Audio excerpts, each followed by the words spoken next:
बिल्कुल। अब हमारा वो जज्बा, हमारी सोच, सब कुछ बदल गया। आई फील कि बिल्कुल हम दोबारा से जिंदा हुए हैं, हमें एक नया मौका मिला है चीजें सुधारने का।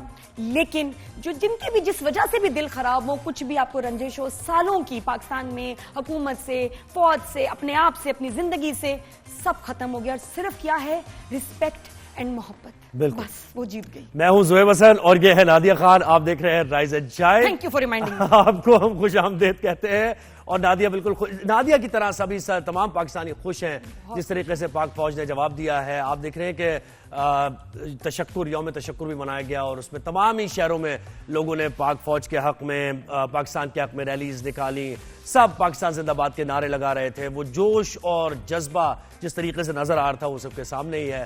तो पाकिस्तान ने, अच्छा नादिया, 2-3 चीजें बहुत अच्छी हुई हैं। एक तो पाकिस्तान ने जवाब दिया, लेकिन ये जो मसला कश्मीर की मैं और आप भी बात कर रहे थे, मसला कश्मीर जो कि कहीं बैक बर्नर पर था, तो अब भारत के अज़ाइम तो कुछ और थे, लेकिन भारत जो चाह रहा था वो भी गवा दिया उसने।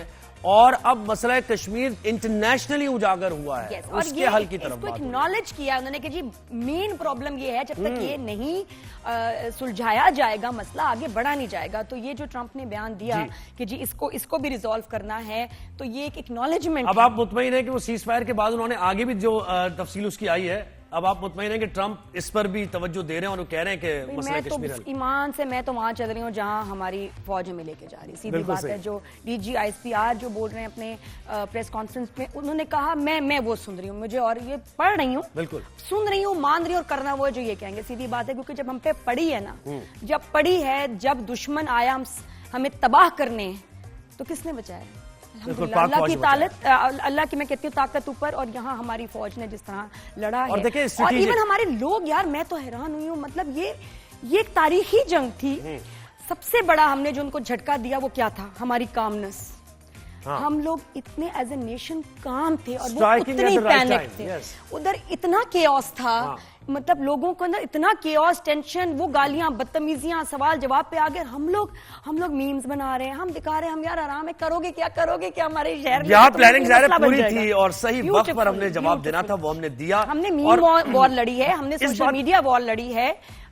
इस बात को मैं थोड़ा आगे बढ़ाना चाहूंगा नादिया, जो आप कह रही थी ना कि बहुत सी आरा पाई जाती है मुल्क में बजट से मुताल्लिक, क्योंकि देखिए जब आप सफर कर रहे होते हैं, इकोनॉमी सफर कर रही होती है, तो सवालात एक दूसरे से उठते हैं कि इस हेड में इतना जा रहा है, उस हेड में इतना जा रहा है। लेकिन ये भी रियलाइजेशन हुई इन 15-20 दिनों के अंदर कि आपकी जो स्ट्रेटेजिक लोकेशन है, आपकी ज्योग्राफिकल लोकेशन है, हॉस्टाइल आपका नेबर है, तो ऐसे हालात में यानी इकोनॉमिकली साउंड होना बहुत जरूरी है, आपकी मईशत चलना और आपका दिफा के मामला वो स्टेट ऑफ द आर्ट होना। बिल्कुल हमारे बहुत लोगों को ये मसला रहता था कि जी फौज के इतने बजट्स क्यों हैं, जी डिफेंस बजट हमारा इतना हाई क्यों है?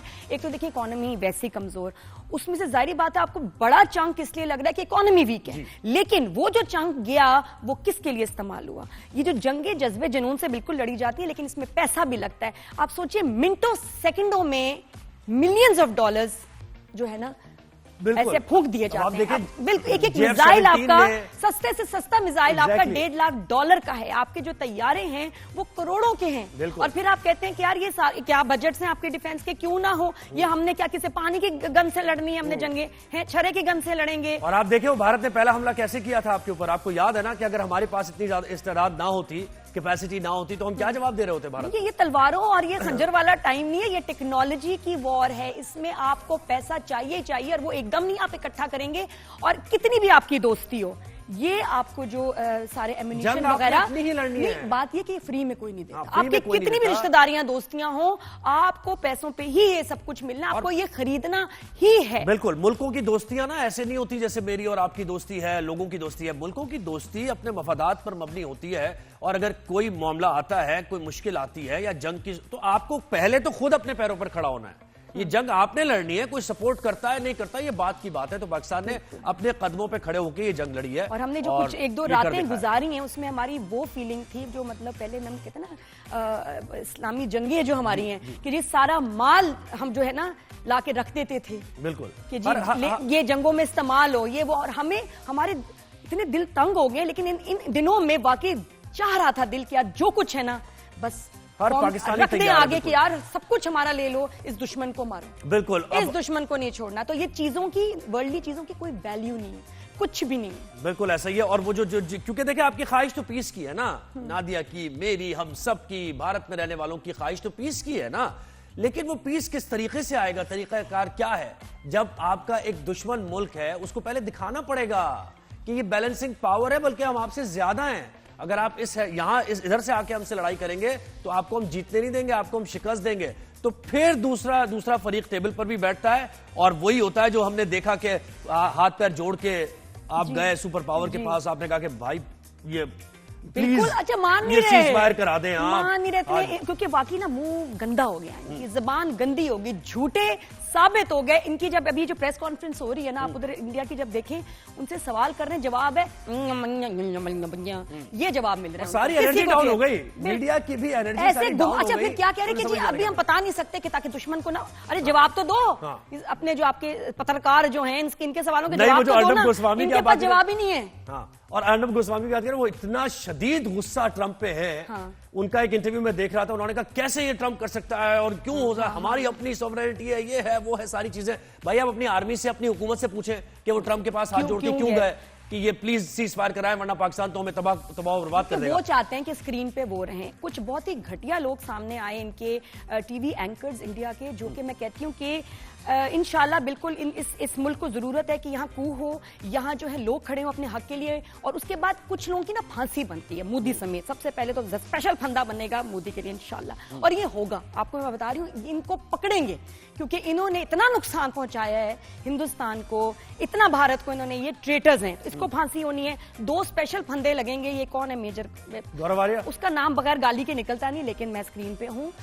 गौरव आर्या के लिए इंशाल्लाह एक ऐसा फंदा बनेगा कि जो देर तक ना जो आपको सफर कराएगा। और ये आपका अर्नाब और इनके एंकर्स जिन्होंने अपनी आवाम को बिल्कुल ब्लाइंड करके झूठ बोला, दिस इज ट्रीजन। अब यू टर्न लेने की कोशिश कर रहे हैं, आहिस्ता आहिस्ता यू टर्न लेने की अपनी क्रेडिबिलिटी को दोबारा, कि भाई हमसे ये हो जाता है और जंगों के दौरान ये इस तरह की खबरें और हम देखेंगे। और ये आप ही के लिए अच्छा, हमारे तो कुछ नहीं, हमने तो अच्छा जी, प्रेस ब्रीफिंग की जरा दिखाएं, पीछे आप मनाजिर भी दिखाएं, वो जो प्रेस ब्रीफिंग हुई है मीडिया के हीरोज, ये देखें, हमने सबने जंग लड़ी है, लेकिन अंडर द लीडरशिप बिल्कुल of our arm forces. Salute, air force, navy भी है, उनके नुमाइंदे भी हैं। तो जनाब, ये जब उन्होंने प्रेस कॉन्फ्रेंस की, जो अहम उन्होंने बातें की, इसमें जरा आपको बता दें कि अफवाज पाकिस्तान ने बताया, उन्होंने ब्रीफिंग देते हुए कि कौम से किया गया वादा हमने निभा दिया है। और उन्होंने कहा कि हमने 3 वादे किए थे, DGISPR ने, उन्होंने कहा हमने 3 वादे किए थे, 3 चीजों का वादा किया था। कौन से? हमने वादा किया था कि पाकिस्तान का जवाब भरपूर होगा, और वो सबने देखा कि पाकिस्तान ने भरपूर जवाब दिया। दूसरी बात उन्होंने की कि हमने कौम से ये कहा था कि हमारा जवाब, उसका वक्त का तयन, मकाम का तयन, तरीक़ेकार का तयन हम करेंगे। ये वादा भी हमने निभा दिया और दिखाया, अपने टाइम के मुताबिक हमने हमला किया। अच्छा, उन्होंने कहा कि पाकिस्तान ने भारत के 26 फौजी आदाब को निशाना बनाया, और जहां से पाकिस्तानी अवाम पर हमला किया गया, उन्हीं फौजी आदाब पर। बार बार हम ये कह रहे हैं कि हमने कोई खिलाफ वर्जी नहीं किया, लाइन ऑफ कंट्रोल की कोई, हमने उन्हीं फौजी आदाब को निशाना बनाया जहां से पाकिस्तान पर हमला किया गया। बिल्कुल बिल्कुल। तो देखो, किसमें होते हैं आपके असूल, आपकी नीयत।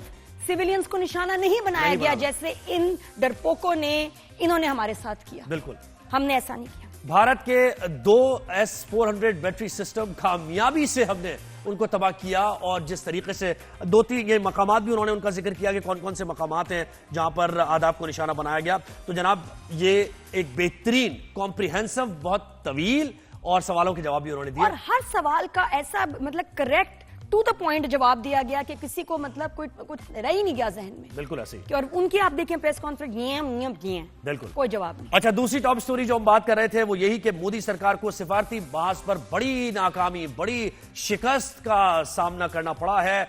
अमेरिकी सदर डोनाल्ड ट्रंप ने मसला कश्मीर की अहमियत को उजागर कर दिया है और पाक भारत क़यादत को मसला कश्मीर के हल के लिए ताउन की पेशकश की। और उन्होंने कहा कि मसला कश्मीर पर भारत की जो जंग है, ये खित्ते और आलमी अमन के लिए नुकसानदेह हो सकती है। लाखों इंसानों की जानें खतरे में हैं, 2 न्यूक्लियर स्टेट हैं। तो ये जो डीप रूटेड मसला है, इसका हल बहुत जरूरी है। तो डोनाल्ड ट्रंप अब ये कह रहे हैं, तो मीडिएट वो कराएंगे, यकीनी तौर पर वो बैठेंगे, अपना इन्फ्लुएंस इस्तेमाल करेंगे, क्योंकि जब उन्होंने इन्फ्लुएंस इस्तेमाल किया सीज फायर में, तो ये जिम्मेदारी बनती है उनकी कि वो इन्फ्लुएंस इस्तेमाल करें इस मसले के हल के लिए।